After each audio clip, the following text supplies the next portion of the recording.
Magsaysay is dubbed as the rice granary of Davao del Sur. Endowed with a fertile agricultural land, more than 3,000 hectares out of its 26,899 land area are planted with high-valued and quality rice, including its organically grown mag rice or Magsaysay rice, which has now become very popular in supermarkets nationwide. The rest of its areas are planted with high-valued crops like rubber,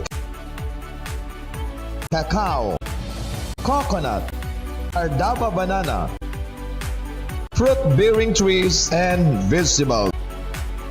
That's why it envisions to become a major producer of agricultural products in Region 11 or Southern Mindanao by 2025.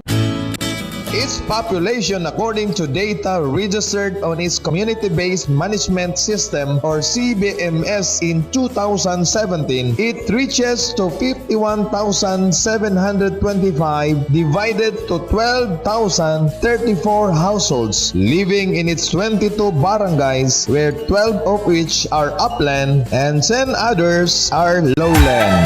Early on 2017, the Department of Interior and Local Government or DILG rolled out its new program dubbed as Assistance to Disadvantaged Municipalities or ADM. Project types funded by ADM program are water system, evacuation facility, local access roads, small water impounding, and sanitation and health facilities. And Magsaysay is one of the 1,373 municipalities nationwide to become a beneficiary of the said program for 2017 implementation. It got a total of 16 million, and 6 million of which were spent for the construction of 3 potable water system level 2 projects in barangays San Miguel, Dalumay, and Mabini with 2 million budget allocation for each project. The construction works and the completion of the 3 PWS projects were just very on time, as they were immediately turned over to the beneficiaries on June 26, 2018 in separate occasions. In Barangay San Miguel, some 80 household beneficiaries belonging to the Acacia Farmers Multipurpose Cooperative or CAFA-MOLCO will be sharing among themselves the 18 tap stands installed in residential areas. Likewise, in Barangay Dalumay, the Dalumay Integrated Farmers and Workers Association or DALIFAWA were organized to manage the PWS project. Today, more than 80 household beneficiaries have been sharing the 22 tap stands put up all over the barangay. In the same manner, the Mabini Integrated Farmers and Water Association or MAVI-FANWA managed the PWS project in Barangay Mabini with more than 60 household beneficiaries. According to Mayor Arthur D. Daven, they have applied strategies in implementing projects in the locality. First is the identification of projects utilizing LGU accredited CSOs in due consideration also of the top 5 priority projects of each barangay. Second is the consultation of people's need through conduct of consultative governance of barangay and the sitio level. Third is the prioritization of identified projects by the Municipal Development Council. Fourth is the inclusion of the LGU equity in the annual investment plan. Fifth is to capacitate the LGU accredited CSOs by providing them organizational leadership trainings. And lastly is the strengthening of community-based monitoring team and project monitoring committee with its functions and support. It may be technical or financial assistance if applicable.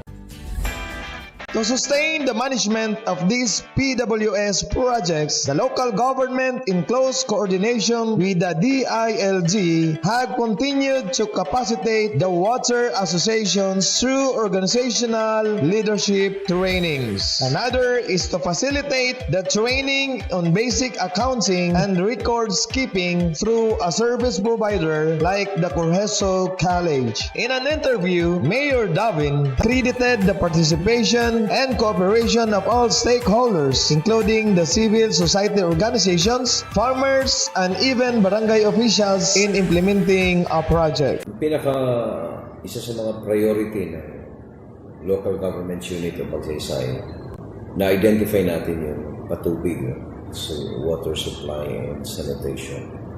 That is why one of the priority programs of the local government unit is to set up and to construct potable water system using submersible pumps to different barangays.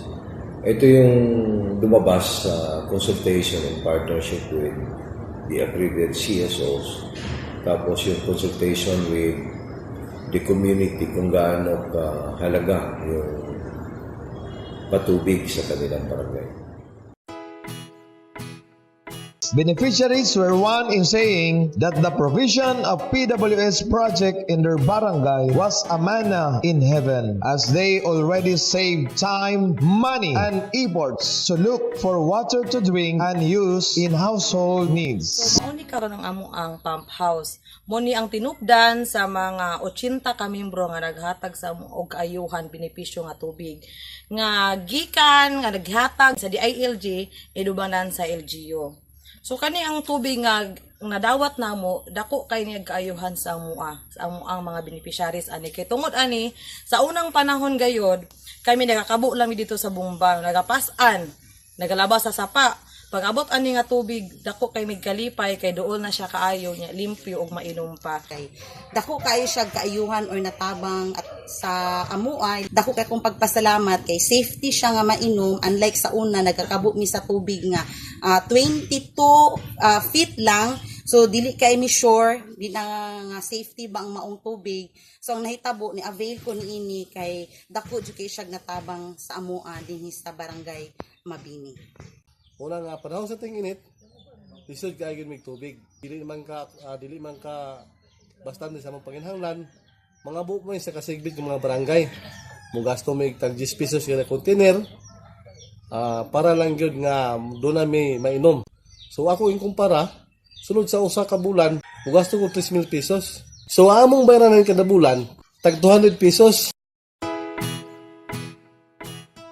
With the successful implementation of PWS projects in identified barangays, more barangays will be provided with the same project with the funding support of the DILG and other government agencies as Magsaysay, with the able leadership of Mayor Davin, continues to embark on projects that could be directly benefited by the people of the municipality of Magsaysay.